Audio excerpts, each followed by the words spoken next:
Yes മക്കളെ, നമ്മൾ ആ വർഷത്തിലെ ആ സമയം എത്തിയിരിക്കുകയാണ്. എന്താണ് ഇനി എങ്ങനെയാണ് ഫുൾ മാർക്സ് റിയലിസ്റ്റിക്കലി സ്കോർ ചെയ്യാനുള്ള വീഡിയോ ആണ് ഞാൻ നിങ്ങൾക്ക് ഉണ്ടാക്കി തരുന്നത്. ഓക്കെ, അപ്പോൾ നിങ്ങൾ മനസ്സിലാക്കുന്നത് 100% ഫുൾ മാർക്സ് എങ്ങനെ ഇനി എന്ത് പ്ലാൻ ഉപയോഗിച്ച് നിങ്ങൾക്ക് കിട്ടുന്നുള്ള ഫുൾ സ്റ്റെപ്പ് ബൈ സ്റ്റെപ്പ് ഞാൻ പറഞ്ഞുതരാം. അത് എത്ര ദിവസങ്ങൾ വിട്ട് ചെയ്യണം എന്നുള്ള കൃത്യമായിട്ടുള്ള പ്ലാനും 95% A+ ആണെങ്കിൽ എവിടെ നിർത്തണം എല്ലാം ഞാൻ പറഞ്ഞുതരാം. ഓക്കെ, ഇത് ബാച്ചിലുള്ള ക്രാഷ് ബാച്ചിലുള്ള സ്റ്റുഡൻസിന് യൂസ്ഫുൾ ആണ്. ഇനി സാർ ക്രാഷ് ബാച്ചിൽ ഇല്ല, അപ്പോൾ സാർ ഞാൻ ഇത് കേൾക്കണോ? യെസ്, നിങ്ങൾക്ക് വേണ്ടിയിട്ടുള്ള സൊല്യൂഷൻ ഞാൻ ഇത് കഴിഞ്ഞിട്ട് പറഞ്ഞു തരുന്നത്. അപ്പോൾ ഫുള്ള് വീഡിയോ കാണുക, ലൈക്ക് ചെയ്യുക, കമൻറ്റ് ചെയ്യുക. അപ്പോൾ ഈ സ്റ്റെപ്പുകൾ എല്ലാവർക്കും ചെയ്യാൻ പറ്റുന്ന സ്റ്റെപ്പുകളാണ്, ആ കാര്യം നോട്ട് ചെയ്യുക. ഓക്കെ, അപ്പം ഫസ്റ്റ് നിങ്ങൾക്ക് ജോയിൻ ചെയ്യാൻ താല്പര്യം നമ്മുടെ ക്രാഷ് ബാച്ചിൽ, കാരണം കൂടുതൽ ഈ സ്റ്റെപ്സ് എല്ലാ കാര്യങ്ങളും ക്രാഷ് ബാച്ച് വെച്ച് പറഞ്ഞുതരും. അതുകൊണ്ട് അതില്ലാത്തവർക്കും പറഞ്ഞുതരും. ബാച്ചിൽ ജോയിൻ ചെയ്യാൻ താല്പര്യമുണ്ട്, ഈ ഫീച്ചേഴ്സ് ഒക്കെ ഉപയോഗിച്ച് പഠിക്കാൻ താല്പര്യമുണ്ടെങ്കിൽ നിങ്ങൾക്ക് വേഗം തന്നെ ജോയിൻ ചെയ്യാം. ഷോർട്ട് നോട്ട്സ് ലൈവ് ഒക്കെ നമ്മൾ സ്റ്റാർട്ട് ചെയ്ത് 1-2 ചാപ്റ്റർ കഴിഞ്ഞു. പിന്നെ നമ്മുടെ ക്വസ്റ്റ്യൻ ബാങ്ക് അവസാനത്തെ സ്റ്റോക്കാണ്, അത് കഴിഞ്ഞ് നിങ്ങൾക്ക് അത് കിട്ടൂല. ജോയിൻ ചെയ്യണ ഈ നമ്പറിലേക്ക് വിളിക്കാം, വാട്സാപ്പിൽ താഴെ ഡീറ്റെയിൽസും കൊടുത്തിട്ടുണ്ട്. ഓക്കെ, ഫസ്റ്റ് തന്നെ ഞാൻ ക്രാഷ് ബാച്ചിലുള്ളവർക്ക് വേഗം ഒന്ന് പറഞ്ഞുതരാം, അത് കഴിഞ്ഞിട്ട് ക്രാഷ് ബാച്ചിൽ ഇല്ലാത്തവർക്കും പറഞ്ഞുതരാം. അപ്പോൾ യൂട്യൂബിലുള്ളവർ ശ്രദ്ധിക്കുക എങ്ങനെ ഉപയോഗിക്കണം എന്ന് ഞാൻ പറഞ്ഞുതരാം. ഫസ്റ്റ് തന്നെ മക്കളെ, നിങ്ങൾ ഷോർട്ട് നോട്ട്സ് ലൈവ് കാണണം. ഓക്കെ, അപ്പോൾ നിങ്ങളിപ്പോൾ ബാച്ചിലുള്ളവരാണെങ്കിൽ നിങ്ങൾ 1-2 ചാപ്റ്റേഴ്സ് കണ്ടിട്ടുണ്ടാവും. അത് കാണാത്തവർ, അത് കഴിഞ്ഞിട്ട് ജോയിൻ ചെയ്തവർ അതിൻ്റെ റെക്കോർഡിംഗ് എങ്കിലും കാണാം. ഓക്കെ, മാത്സും ഫിസിക്സ് ഒക്കെ ആണെങ്കിൽ നിങ്ങൾക്ക് വളരെ ഷോർട്ട് ആയിരിക്കും, ബയോളജി ആകുമ്പോൾ കുറച്ചുകൂടി വലുതായിരിക്കും. ആ ഷോർട്ട് നോട്ട്സ് ലൈവ് നിങ്ങൾ അറ്റൻഡ് ചെയ്താൽ ആ ചാപ്റ്ററിൻ്റെ ഒരു 80% നിങ്ങൾക്ക് മനസ്സിലായി. ശരിക്കും പറഞ്ഞാൽ 90% വരെ മനസ്സിലായി, പക്ഷേ നിങ്ങൾ മറന്നുപോകും. അപ്പോൾ നിങ്ങൾ അത് ഡേ 0 എന്ന് കണ്ടു വിചാരിക്കും. ഓക്കെ, ഡേ 0 എന്ന് പറഞ്ഞാൽ ഇന്ന്. ഓക്കെ, ഇന്നിപ്പോൾ നിങ്ങൾ ഇതിപ്പോൾ ഒരു സബ്ജക്റ്റിലെ ഒരു ചാപ്റ്ററിൻ്റെ കാര്യമായിട്ട് പറയാം. ഫോർ എക്സാമ്പിൾ, നിങ്ങൾ മാത്സിലെ ആദ്യത്തെ ചാപ്റ്റർ ഇന്ന് കണ്ടു, ഡേ 0. ഇനി നിങ്ങൾ അടുത്ത സ്റ്റെപ്പ് ഇന്ന് തന്നെ ചെയ്യരുത്. ഷോർട്ട് നോട്ട്സ് ലൈവ് ഇന്ന് കണ്ടു, ഇന്ന് നിങ്ങൾ വേണേൽ ബാക്കി എന്തെങ്കിലും പഠിച്ചോ. ഓക്കെ, പക്ഷേ ഇന്ന് നിങ്ങൾ short notes live first chapter കണ്ടു. ഇനി നിങ്ങളൊരു 3 ദിവസം കഴിഞ്ഞിട്ട്, അല്ലെ 3-ാം ദിവസം, ഇന്നല്ല നാളെയല്ല മറ്റന്നാൾ, ഡേ 1, ഡേ 2, ഡേ 3, മറ്റന്നാളുടെ നാളെ അല്ലേ ഡേ 3. എന്തിനാണ് ഈ ഗ്യാപ്പ് ഇടുന്നത്? കാരണം നിങ്ങൾ എല്ലാം കൂടി ഇപ്പോൾ പഠിച്ചു, എന്നിട്ട് ഒരു മാസം കഴിയുമ്പോൾ മോഡൽ എക്സാം എടുക്കുമ്പോൾ നിങ്ങൾ മറക്കും. അപ്പോൾ നിങ്ങൾ ഇടവിട്ട് പഠിക്കുക. അപ്പം നിങ്ങൾ കറക്റ്റായിട്ട് പ്ലാൻ ചെയ്യണം. അപ്പോൾ നിങ്ങൾ ഇന്ന് ഷോർട്ട് നോട്ട്സ് ലൈവ് കണ്ടു, അതിൻ്റെ ഫോർമുലയും കാര്യങ്ങളൊക്കെ മനസ്സിലായി, എന്തൊക്കെ ചാപ്റ്റർ ഉണ്ടെന്ന് മനസ്സിലാക്കി. ഓക്കെ, ഇനി ഇത് കഴിഞ്ഞിട്ട് നിങ്ങൾ മറവി ഒന്ന് ചെക്ക് ചെയ്യാൻ വേണ്ടിയിട്ട് നിങ്ങൾ എക്സാമിനർ ആപ്പിൽ വൺ ഷോട്ടിൻ്റെ നോട്ട്സ് ചെക്ക് ചെയ്യുക. നിങ്ങൾ ക്ലാസ് കാണണം നിർബന്ധമില്ല, കാരണം നിങ്ങൾക്ക് മിക്കവാറും അറിയായിരിക്കും. അപ്പോൾ നിങ്ങൾ നോട്ട്സ് ചെക്ക് ചെയ്യുക, അതിൽ നിന്ന് നിങ്ങൾ തിയറിയും ക്വസ്റ്റ്യൻസും സെറ്റാണെന്ന് നോക്കുക. മാത്സിൽ തിയറിയൊക്കെ കുറവാണ്, കൂടുതൽ ക്വസ്റ്റ്യൻസ്, ആ ക്വസ്റ്റ്യൻസ് ഒക്കെ ഒന്ന് പോയി നോക്കുക. നിങ്ങൾക്ക് അത് സെറ്റാണെങ്കിൽ ഫുൾ സെറ്റ്. നിങ്ങൾക്ക് ഫിസിക്സും കെമിസ്ട്രിയും ബയോളജിയൊക്കെ വരുമ്പോൾ തിയറിയൊക്കെ ഒന്ന് നോക്കുക, നിങ്ങൾക്ക് അതിൻ്റെ കാര്യങ്ങളൊക്കെ ഒന്ന് മനസ്സിലാവുന്നുണ്ടെങ്കിൽ സെറ്റ്. അപ്പോൾ നിങ്ങൾ 3-ാം ദിവസം നിങ്ങളുടെ റിവിഷൻ നിങ്ങളുടെ ബ്രെയിനിൽ നിങ്ങൾ അറിയാതെ തന്നെ ചെയ്തു. ഓക്കെ, ഇനി 3 ദിവസം കഴിഞ്ഞ്, അടുത്ത 3 ദിവസം കഴിഞ്ഞിട്ട് 6-ാമത്തെ ദിവസം നിങ്ങൾ എന്ത് ചെയ്യണം? നിങ്ങൾ ഷോർട്ട് നോട്ട്സ് ലൈവ് കഴിഞ്ഞു, വൺ ഷോട്ട് നോട്ട്സും കഴിഞ്ഞു. ഇനി എന്താണ്? Previous year question notes. Okay, previous year question notes check ചെയ്യുക. സാർ എന്തുകൊണ്ടാണ് നോട്ട്സ് ചെക്ക് ചെയ്യാൻ പറഞ്ഞാൽ? ഇവിടെ ഒരു 10-100 ക്വസ്റ്റ്യൻ ഉണ്ട്. ആ 100-200 ക്വസ്റ്റ്യൻ ചെയ്യുമ്പോൾ എല്ലാത്തിനും വീഡിയോ ഇരുന്ന് കാണുമ്പോൾ ചിലപ്പോൾ ഒരു ചാപ്റ്ററിന് എടുക്കും 4-5 മണിക്കൂർ. അപ്പോൾ അത് കാണണമെന്ന് ഒരിക്കലും നിർബന്ധമില്ല. നിങ്ങളെന്ന് വെച്ച് കഴിഞ്ഞാൽ നോട്ട്സ് ഉപയോഗിക്കാം.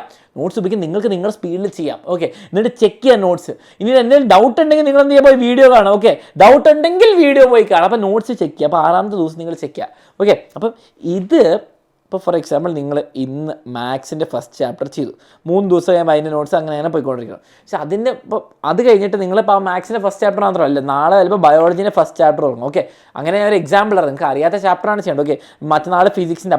അപ്പം ഇതിങ്ങനെ ഓരോ ദിവസം ഇങ്ങനെ ജമ്പ് ചെയ്ത് എല്ലാ ദിവസവും ഫില്ലായിരിക്കണം കേട്ടോ. മാക്സിമം പഠിക്കണം. ഇനിയെങ്കിലും 2 മണിക്കൂറെങ്കിലും മിനിമം പഠിച്ചു തുടങ്ങുക. നിങ്ങൾ ഡെയിലി എത്ര മണിക്കൂർ പഠിക്കും എന്നുള്ള കാര്യം ഒന്ന് കമൻറ്റ് ചെയ്യുക. ഓക്കെ മക്കളെ, ഇത്രയും നിങ്ങൾ ചെയ്ത് കഴിഞ്ഞാൽ നിങ്ങൾക്ക് എന്താ 95% കിട്ടിയിരിക്കും. ഇത്രയും നിങ്ങൾ പ്രോപ്പറായി ചെയ്താൽ 95% കിട്ടിയിരിക്കും, അത് ഉറപ്പാണ്. 95% കിട്ടും. അപ്പോൾ ഫുൾ A+ മേടിക്കേണ്ടവർക്ക് ഫുൾ A+ ഇതിൽ തന്നെ കിട്ടും. നിങ്ങളിതെല്ലാം വൃത്തിക്ക് ചെയ്താൽ ധാരാളം കിട്ടി.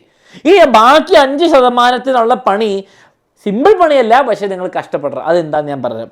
ഇനി നിങ്ങൾ ചെയ്യേണ്ടത്, നിങ്ങൾക്ക് അപ്പോഴത്തേക്ക് നിങ്ങളുടെ 10-ാം ദിവസം ഒരു 3 ദിവസം കൂടി കഴിഞ്ഞ് നിങ്ങൾക്ക് ചാലഞ്ചർ ക്വസ്റ്റ്യൻസ് വന്നിട്ടുണ്ട് ആപ്പിൽ. Okay, Challenger questions. ഈ ചാലഞ്ചർ ക്വസ്റ്റ്യൻസ് എന്ന് പറയുമ്പോൾ നിങ്ങൾക്ക് ടഫായിട്ട് എപ്പോഴും നിങ്ങൾക്ക് എക്സ്പെക്ട് ചെയ്യാവുന്ന 2-3 ടഫ് ക്വസ്റ്റ്യൻ ഉണ്ടല്ലോ പേപ്പർ, അത് ചാലഞ്ച്. അപ്പോൾ ആ 5% വേണ്ടിയിട്ടാട്ടോ.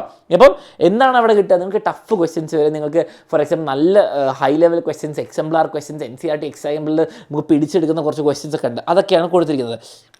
അത് ചെയ്യുമ്പോൾ 2 കാര്യങ്ങൾ നോട്ട് ചെയ്യുക. എല്ലാം ക്വസ്റ്റ്യനും ചെയ്യണമെന്നില്ല, എല്ലാം ക്വസ്റ്റ്യനും മനസ്സിലാവണമെന്നില്ല, എല്ലാം ക്വസ്റ്റ്യൻ ചെയ്യണമെന്നില്ല. കാരണം എന്താ? This is very difficult. Okay, ഇത് ചിലപ്പോൾ വരുന്നതിന് ചാൻസ് ഇല്ല, പക്ഷെ നമ്മൾ വേഴ്സ്റ്റ് കേസ് സിനാരിയോ പ്രിപ്പയർ ചെയ്യാം.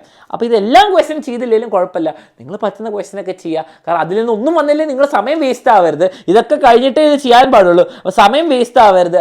ആൻഡ് 1-2 ക്വസ്റ്റ്യൻ കിട്ടിയില്ലെങ്കിൽ ഒന്നും സംഭവിക്കാൻ പോകുന്നില്ല, കാരണം നമുക്ക് ഓപ്ഷൻസ് എപ്പോഴും ഉണ്ടാവും. ഓക്കെ, അതും കഴിഞ്ഞു 10 ദിവസം കഴിഞ്ഞിട്ട് നിങ്ങൾ അത് കഴിഞ്ഞിട്ട് സമയം കിട്ടുകയാണെങ്കിൽ കാരണം ഇപ്പോൾ തന്നെ നിങ്ങൾ കുറേ ചാപ്റ്റേഴ്സ് എല്ലാം ഇങ്ങനെ 10 ദിവസം എടുക്കുമ്പോൾ കുറേ സമയം എടുക്കും. അപ്പോഴത്തേക്കും സമയം കിട്ടുകയാണെങ്കിൽ നിങ്ങൾ എന്ത് ചെയ്യുക, നിങ്ങളുടെ മോഡൽ ഞാനിവിടെ എഴുതാൻ മറന്നുപോയി, സ്ലൈഡില്ലേ, സ്ലൈഡിൽ പോയി നിങ്ങൾ എന്ത് ചെയ്യുക, നിങ്ങളുടെ ഇപ്പോൾ ഫോർ എക്സാമ്പിൾ നിങ്ങൾക്ക് ക്വസ്റ്റ്യൻ ബാങ്ക് കിട്ടും. അതിൽ നിങ്ങൾക്ക് 45 ക്വസ്റ്റ്യൻ പേപ്പേഴ്സ് ഉണ്ട്. ഓരോ സബ്ജക്റ്റിന് 5-6 ക്വസ്റ്റ്യൻ പേപ്പേഴ്സ് കഴിഞ്ഞ വർഷങ്ങളുണ്ട്. ക്വസ്റ്റ്യൻ പേപ്പേഴ്സ് പോയി നോക്കുക, ക്വസ്റ്റ്യൻ ബാങ്ക് എടുത്തിട്ട്.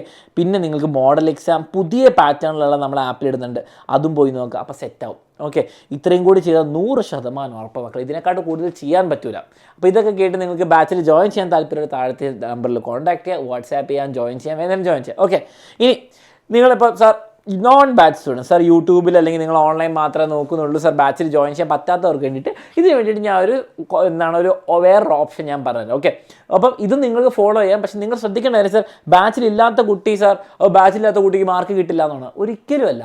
ബാച്ചിലില്ലാത്തൊരു കുട്ടിക്ക് പ്രോപ്പർ ഗൈഡൻസ് നമുക്ക് തരാൻ പറ്റും, പക്ഷേ അത് നിങ്ങൾ എക്സിക്യൂട്ട് ചെയ്യണം.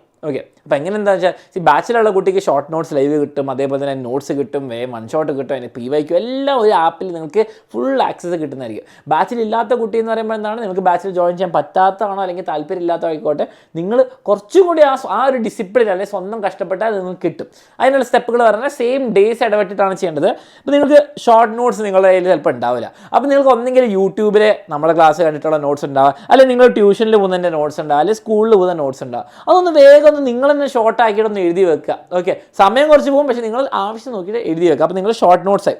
അത് കഴിഞ്ഞിട്ട് 3 ദിവസം കഴിഞ്ഞിട്ട് നിങ്ങൾക്ക് ഇവിടെ വൺ ഷോട്ട് എന്ന് പറഞ്ഞ സംഭവം നിങ്ങൾ ചിലപ്പം കിട്ടുന്നുണ്ടാവില്ല. ചിലപ്പോൾ യൂട്യൂബിലാണെങ്കിൽ നിങ്ങൾക്ക് എക്സാമിനർ തന്നെ നിങ്ങൾക്ക് വൺ ഷോട്ട് ക്ലാസ് കിട്ടും. അത് കാണുക. അല്ലെങ്കിൽ നിങ്ങൾ ടെക്സ്റ്റ് ബുക്കിൽ വെച്ചിട്ട് തിയറിയും ക്വസ്റ്റ്യൻസ് നിങ്ങൾക്ക് കിട്ടുന്നുണ്ടോ നോക്കുക. അതിൽ തിയറിയും ക്വസ്റ്റ്യൻസ് ഓടിച്ച് നോക്കുമ്പോൾ നിങ്ങൾക്ക് കിട്ടുന്നുണ്ടോ നോക്കുക. അത് സെറ്റായി. ഇനി അത് കഴിഞ്ഞിട്ട് നിങ്ങൾ 3 ദിവസം കൂടി കഴിഞ്ഞിട്ട് നിങ്ങൾക്ക് പ്രീവിയസ് ഇയർ ക്വസ്റ്റ്യൻസ്. ഇനി പ്രീവിയസ് ഇയർ ക്വസ്റ്റ്യൻ നിങ്ങൾക്ക് എക്സാമിനറുടെ ബുക്ക് ഉണ്ടെങ്കിൽ എക്സാമിനറുടെ സ്റ്റഡി മെറ്റീരിയൽ ഉപയോഗിക്കാം, അല്ലെങ്കിൽ ക്വസ്റ്റ്യൻ ബാങ്ക് ഉപയോഗിക്കാം. ഇനി അതല്ലെങ്കിൽ നിങ്ങൾക്ക് ഏതെങ്കിലും ബുക്ക് വാങ്ങിച്ചിട്ടോ, അല്ലെങ്കിൽ ചിലപ്പോൾ നിങ്ങൾ ടീച്ചേഴ്സ് സ്കൂളിൽ നിന്ന് കുറേ പ്രീവിയസ് ഇയർ ക്വസ്റ്റ്യൻസ് തന്നിട്ടുണ്ടാവും. ആ പ്രീവിയസ് ഇയർ ക്വസ്റ്റ്യൻസ് പ്രാക്ടീസ് ചെയ്യുക. അത് നിങ്ങൾ അവൈലബിൾ ആക്കുക. ഒന്നെങ്കിൽ ബുക്ക് വാങ്ങിക്കുക, അല്ലെങ്കിൽ നിങ്ങൾ ബാച്ചിലുള്ളവരോ ബാച്ചിലില്ലാത്തവർക്ക് വേണ്ടിയിട്ടാണ് പ്രീവിയസ് ഇയർ ക്വസ്റ്റ്യൻസ് ഒപ്പിക്കുക. അപ്പോൾ തന്നെ നിങ്ങൾ 95 ഒപ്പിച്ചോടോ. നിങ്ങൾ ചെയ്യേണ്ട കാര്യം നിങ്ങൾ സ്വന്തം ചെയ്യണം, നിങ്ങളത് കണ്ടുപിടിക്കണം. കുറച്ച് ടൈം ഇൻവെസ്റ്റ് ആവുന്നുള്ള കാര്യം ശ്രദ്ധിക്കുക. ആൻഡ് അത് കഴിഞ്ഞിട്ട് നിങ്ങൾക്ക് ചാലഞ്ചർ ക്വസ്റ്റ്യൻസ് നിങ്ങൾക്ക് വേണമെങ്കിൽ, ഇപ്പം എക്സസൈസിലെല്ലാം ക്വസ്റ്റ്യൻ ചെയ്താൽ സെറ്റായി, എക്സാമ്പിളെല്ലാം ക്വസ്റ്റ്യൻ ചെയ്താൽ സെറ്റായി, പിന്നെ എക്സാമ്പിളർ എന്ന് പറഞ്ഞാൽ ബുക്കിലെ കുറേ ക്വസ്റ്റ്യൻസ് എടുത്താൽ നിങ്ങൾക്ക് സെറ്റായി. അപ്പോൾ അതിനെ ചാലഞ്ചർ പോലെ തന്നെയായി. പക്ഷേ നിങ്ങൾ അതിൻ്റെ സൊല്യൂഷൻ കണ്ടുപിടിക്കാൻ ക്വസ്റ്റ്യൻ ചെയ്യണം, നിങ്ങൾ തന്നെ കണ്ടുപിടിച്ച് ചെയ്യണം. അപ്പോൾ അതില്ലാത്തതുകൊണ്ട് ഞാൻ അവിടെ ചാലഞ്ചർ ഇടത്തെ. ഇനി അത് കഴിഞ്ഞിട്ട് നിങ്ങൾക്ക് സ്കൂളിലെ മോഡൽ എക്സാം ഉണ്ടല്ലോ, അതും കൂടി എഴുതുക. അതും കൂടി എഴുതി നിങ്ങൾക്ക് ഏകദേശം 99% 100 ഒക്കെ ആയി.